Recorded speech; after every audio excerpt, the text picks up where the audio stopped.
I hear a lot of these neo-awakenists, as I call them, and they keep telling people, keep living in the present. Well, unless you're in a psychiatry ward or in some kind of psychosis or whatever situation, mentally or psychologically speaking, you simply can't live otherwise than in the present. Now, linguistically, people will say, don't live in the past, don't live in the future. This is utter nonsense. And people would ask, why is that? You have to live in the present because that's how you're being programmed to live. But you simply always live in the present.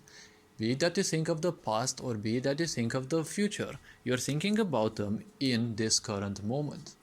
And at the same time, it is utter rubbish because if you don't think at the past, there will be horrible lessons that you will have to relearn or learn.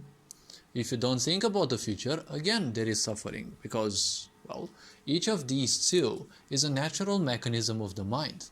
Our mind is capable of being more conscious of certain things. Most animals only think about the present situation and, well, they unconsciously use their experience. They don't necessarily need to think much about the past, but they also think as well. We humans can give it a lot more thought, but the point is, since our lives are much more complex, and therefore the experience acquired is much broader, well, if you don't think about the past, it means that you're not gonna take into account any of the lessons that you've been taught by the past. So disregarding your entire history, well, whoever disregards history is kind of prone to repeating it. And at the same time, well, if you don't think about the future and some of its possibilities, well, the point is you're probably gonna be ill prepared for some situations. There are obviously some people like me who can be spontaneous, but it doesn't mean much. I mean, even if I'm spontaneous, I still think about possibilities and the such. And, well, I do make certain preparations just to make sure that I have a few defenses in case I need, right? In case I need to tackle some situations. So don't believe all these foolishness, all these foolish ideas. There's a lot of people who are simply on crack, apparently. They imagine all sorts of things and they can't distinguish that from reality. When your imagination becomes your reality, well, the point is you're kind of living in a fairyland. Because imagination can take you in all sorts of corners of, all sorts of corners that you might simply not want ending up in. And when people like that end up being preachers, well, that's kind of dangerous if you ask me in a society, because all the younglings who don't have any idea, because they're very young, they don't have any idea about this society, they get confused from the beginning. It's enough that we have dumb parents who don't know how to raise their children, and at the same time we also have a bad schooling system, right? So remember that whatever you're thinking of, let it simply flow.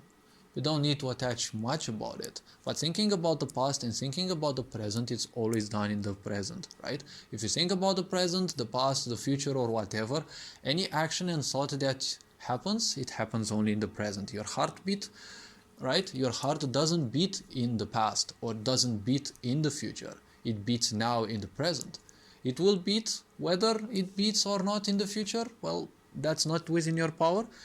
But ever since you were born, a certainty, well, something is certain. Your whole body existed in each present moment possible, right? But all those present moments, now there's nothing else but the past moments. And all of those events happened, right, in the present, each of them. And, well, now they are part of the past because the present is just but a flicker of time, right? And, well, the very simple fact that you're alive, that is proof that it's part of the past. Whatever is in the future, well, you don't have any control over it. You can predict, but no control. Whatever was in the past, you can only detach from it because you know how the past is. You either become wiser or you either become more hurt. That's how the past works. All this being said, hopefully this video was introspective. Take care, enjoy life. Feel free to also view content on this channel, any other content on this channel if you feel attracted to it. And, well, until next time, take care, enjoy life. Ferenc Board signing out.